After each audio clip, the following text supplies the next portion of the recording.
Assalamualaikum warahmatullahi wabarakatuh.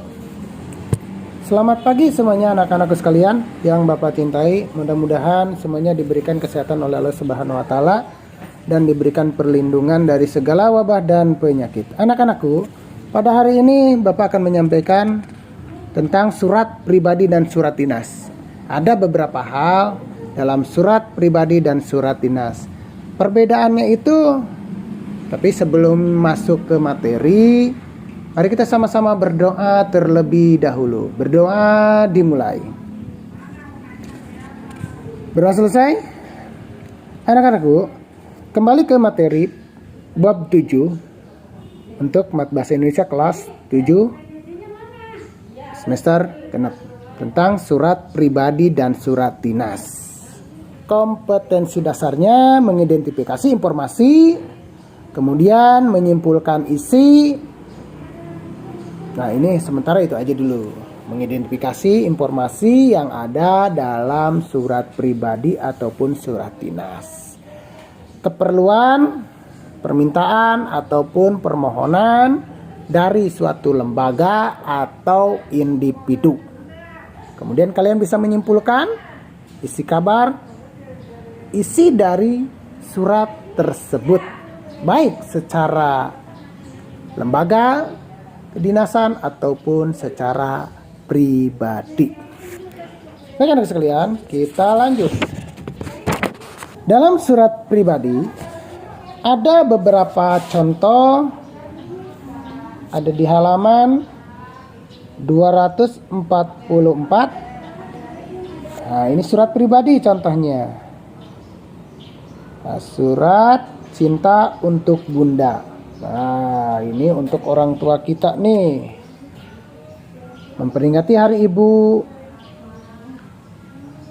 tanggal 22 Desember 2012. Berarti buku tersebut diterbitkan 2012. Nah, di sini dalam surat tersebut tidak ada kop surat karena termasuk surat pribadi yang ditujukan kepada kedua orang tua kalian.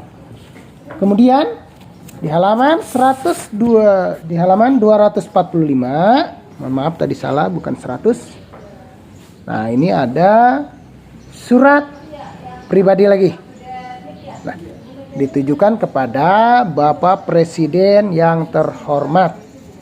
Ini di Pelawan 29 November 2015. Kalian baca isinya. Nah, dari isi surat tersebut mulai dari pembukaan, isi dan penutup. Nah, itu contoh yang ada pada surat pribadi ataupun surat dinas. Nah, tadi surat pribadi ya, dua-duanya. Nah, berarti Bapak akan menyampaikan surat pribadi terlebih dahulu. Apa sih ciri-cirinya surat pribadi tersebut? Surat pribadi berbentuk komunikasi tulis dalam surat menyurat yang dilakukan oleh seseorang kepada orang lain sebagai pribadi, bukan sebagai wakil atau urusan yang berkaitan dengan lembaga kedinasan secara resmi. Ada contoh lagi di halaman 246 yang ditujukan kepada orang tua kita dari Jayapura tanggal 12 November 2015. Kemudian ada surat kedua dari Kupang tanggal 10 Januari 2016. Nah, sekarang kalian sudah mengetahui isi atau cara penulisan surat pribadi di beberapa contoh yang ditulis dalam buku Bahasa Indonesia kelas 7 di halaman 244 dan 245, 246 dan 247. Ada beberapa yang harus disimpulkan oleh kalian. Tugasnya adalah yang pertama, ini tidak didiskusikan untuk menyimpulkannya. Yang pertama, mengapa seseorang menulis surat pribadi? Yang kedua, bagaimanakah urutan menulis surat pribadi? Yang ketiga, mengapa menulis surat pribadi harus menyertakan salam pembuka, kalimat pembuka, paragraf, dan kalimat penutup surat? Yang keempat, apa saja tujuan yang mungkin diungkapkan dalam surat pribadi? Yang kelima, apa ciri isi dalam surat pribadi?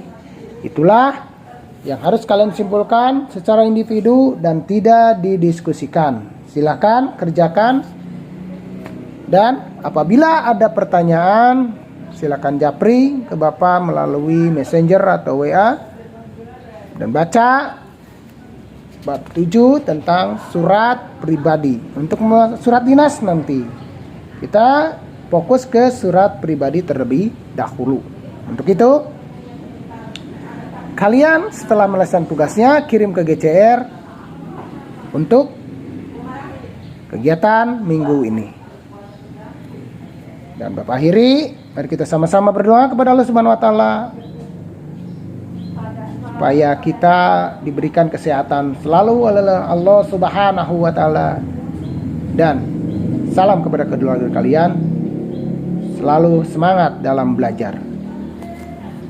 Bapak akhiri, wabillahi taufiq wal hidayah. Assalamualaikum warahmatullahi wabarakatuh.